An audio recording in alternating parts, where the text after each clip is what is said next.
and Mrs. Nevin didn't help.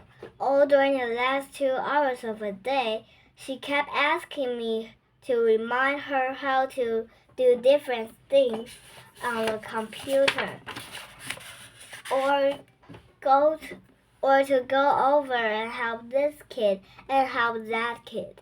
And the worst part was that nobody really needed help, and they don't want help, especially from the teacher's pet. And Mrs. Nevin came and watched me when it was my turn to use the computer, and she said, "It's so wonderful to see a real expert use this math program." I thought the day would never end, but it did. When I finally ran outside to wait for my bus, I was in a pretty bad mood. And when I was standing in line, a fifth-grade boy went by and said, "Hey, garbage guy, I think Mrs. Carp is in love with you." And then all his friends laughed, and another kid said, "Yeah, garbage guy, maybe you could clean up my lunch table tomorrow and do a good job because you don't want to make a principal unhappy." Bus number 3, Ken and I got on. I sat on the outside edge of a seat so no one could sit with me. I didn't want to talk to anyone. I just sat there staring at the dirty black floor. All around, the kids were talking and joking, yelling and laughing. Not me. I felt terrible. It wasn't fair. I didn't want to be a teacher's pet. I'm not trying to get anybody's attention. It wasn't my fault. I feel like I was trapped. I looked out and my stop was next. When the bus stopped, I jumped up and got out of the front of a bus. I wanted to be the first one off. I was ready for this day to be over. It was real noisy, and the lady driving the bus turned around in her seat and shouted, "Quiet!" When everybody stopped yelling and talking, the driver looked around and said, "You kids have got to settle down. It's not safe to drive when it gets so loud and crazy. You should all be sitting still in your seat. And if you talk at all, you talk quietly, understand?" On this whole bus, only one kid had been a good bus rider today, and that's this kid right here. And with all the kids on the bus watching her, the bus driver reached over and patted me on the head. Chapter 3, Special Treatment. When I got home that afternoon, I walked right to my room. I didn't even get a snack. That's how come my mom followed me. She came into my room and said, "Jake, is everything all right?" I didn't know how to explain, because if I said to her, "Oh, my teacher and even the principal all think I'm wonderful," then my mom would say something like, "Well, you are wonderful, Jake," because that's what moms do. So I said, "I'm okay, Mom. I just kind of tired at school today," which was true. Having every kid in the school think you are trying to be the teacher's pet makes you tired. And being whumped 6 or 7 times by a dodgeball doesn't help either. But after dinner, we got to watch this really good TV show about the Coast Guard, so I stopped thinking about the school and I feel better. After that, read a chapter for our book at bedtime, and after he tucked me in a kissed me good night and turned out my light, I couldn't help thinking out about school again. The way I finally got to sleep was by telling myself it was probably just a bad Monday. I told myself that tomorrow everything would go back to normal. Tomorrow I would just be a regular kid again. That's what I told myself. And I hope it will be true. I wanted to be true. I needed to be true. And I went to sleep believing it. Tuesday's bus ride to school was great. I was just a kid, not too loud, not too quiet. The bus driver didn't even notice I was there. And no one said a word about anything that had happened on Monday. And I said to myself, see, nothing to worry about. But I spoke too soon. The second I walked into her room, Mrs. Nevin said, "Oh, good, you are here, Jake. I don't know how I'll ever survive another day without my special computer helper." Then she pointed at her computer screen and said, I got that mastergram open, and I'm afraid it's old model again. Would you come over to see if I done this right? She hadn't done it right, so I had to fix it for her. And when I was done, Mrs. Nevin said, Jake, you saved my life again. By that time, almost all the kids were in the classroom. I could feel them looking at me.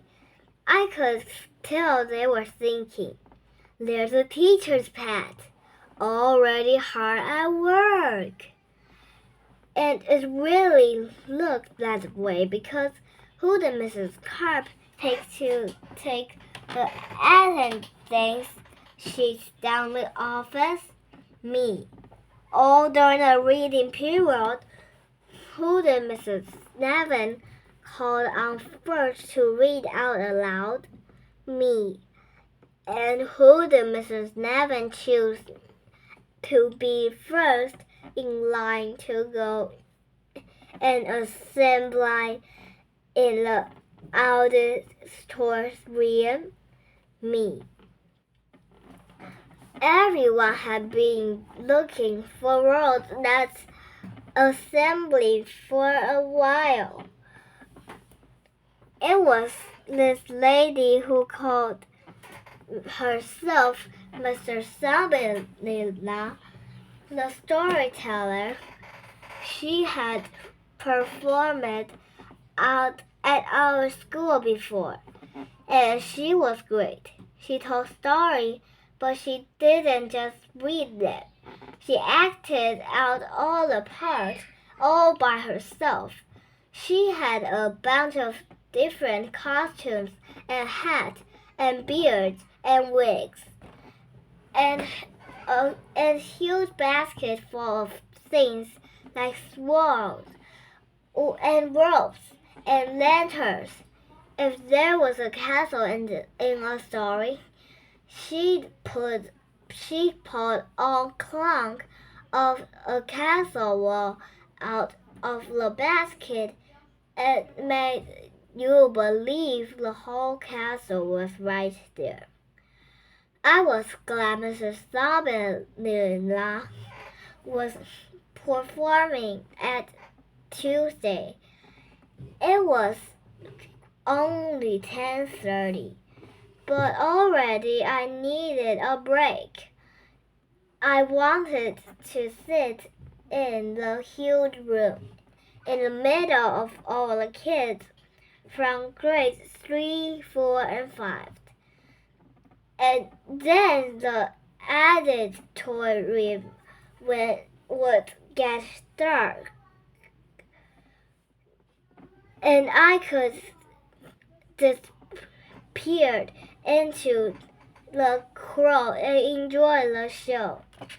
Mr. Sabina came to the stage, and we all started clapping.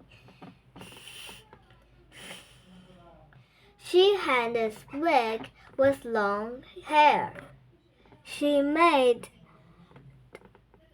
a long bow, and then she said, "Good morning.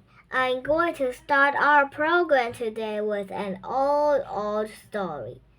To help me tell this story, I need a helper, someone who's loyal and true and honest and good, and a real knight in shining armor.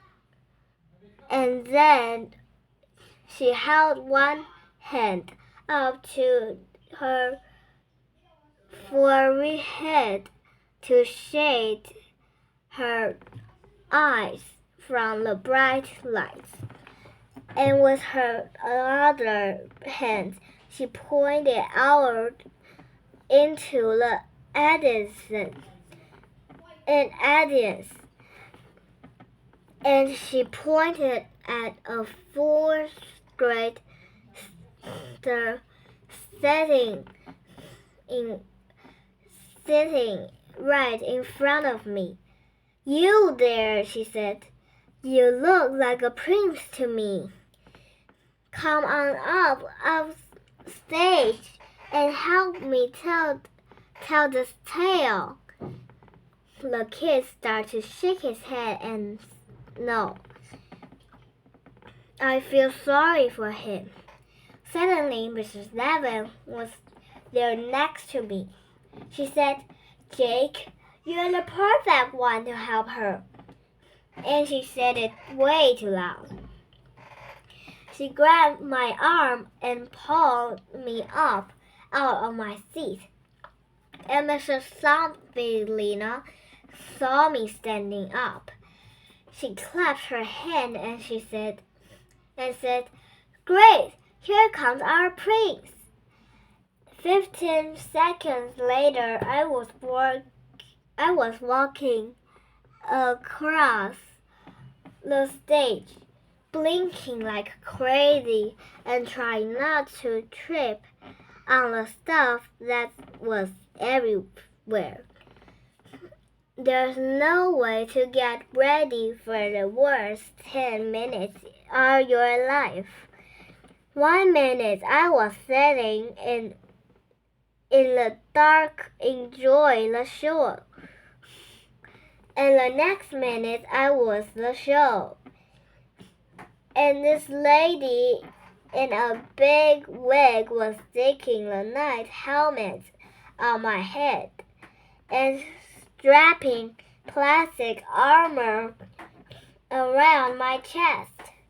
Then she handed me a long sword, which would have been fun to mess with if 400 kids hadn't been laughing at me.